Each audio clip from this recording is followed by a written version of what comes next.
All right, Heart Eyes movie review. I will say go see this in theaters. I was pleasantly surprised at this movie. I really didn't see too much as far as previews or read up on critics or anything like that beforehand. Um, but I did see one trailer when I was choosing to go see this movie, um, and it did catch my attention. It's a Valentine's movie. I actually got to go see it on Valentine's Day. Um, so it's a little bit different. You really don't see too many Valentine's Day killer slasher type movies, so I was intrigued how they were going to do this and tie in Valentine's Day. And as I said, I was definitely pleasantly surprised, and I'm happy I got to go see it. There was a lot of different killings in this movie, like different ways. They started right away um, with a traditional one, like stabbing somebody through the eye, but then he used one of those. I don't know what it's really called, but like a compression berry squeezer, like an industrial one for like a um, winery or whatever. So that was pretty unique. Um, and just how like the heart-shaped killer had that mask with the heart-shaped eyes. Um, Definitely something different to portray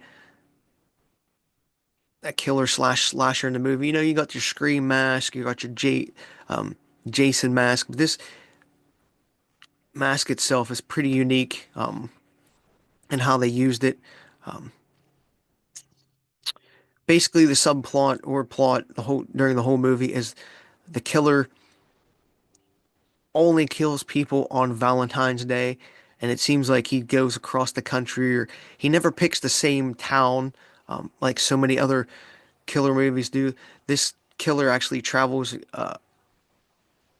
to different cities. I think they were in Seattle for the main part of this movie. I can't remember where they were um, the first time he killed. Like the first scene is somewhere else. Or wait, no, maybe it's in Seattle. Well, either way, whatever. But the heart-shaped killer is known across the country and not just in some um, podunk town where he does it all. Even though the vast majority of the movie is in the Seattle area, but the whole backstory of the heart-shaped killer is not specific to the Seattle area. And then, for the most part, this guy and girl um, are getting chased around during the whole movie. Then they ended up killing the heart-shaped killer in the end. Um, he's actually well, she was working for this, what was it? Um, Beauty company, and she made a really bad ad that came out during Valentine's Day. Um, and this guy was coming in to basically clean up the mess and uh, give a fresh spin on the company to give it a new image. They went out to eat, and that's when the heart-shaped killer actually saw them together, even though they weren't together as a couple, because that's what he was killing. He was killing couples or people together, but they just kissed because, well, a little spoiler side note, the heart-shaped killer went after them because he saw them kiss, but they only kissed because she ran into her ex-boyfriend that she was still in love with. Um, so heart-shaped killer thought they were together, chased him at the apartment, then uh, back through some like garden type place, and he actually did get arrested because the cops thought he was the heart-shaped killer, or they portrayed him as the heart-shaped killer for a little bit, and then he had to escape the police station because he killed everybody inside of it.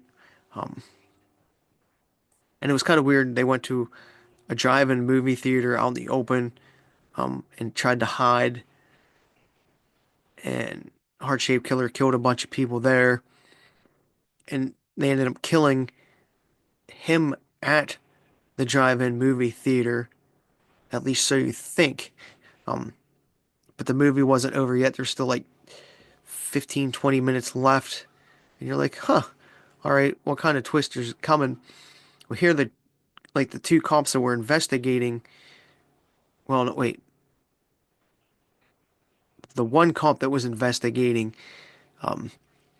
was actually behind the heart-shaped killer, and they were actually taking turns. Her boyfriend, and we'll call him a fanboy, were the ones that actually were killing people, like taking turns as they were teaching that fanboy to kill.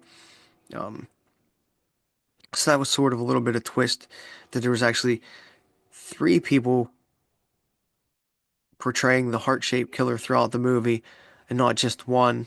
But you don't learn that to the very end. That's sort of like the main spoiler, but whatever.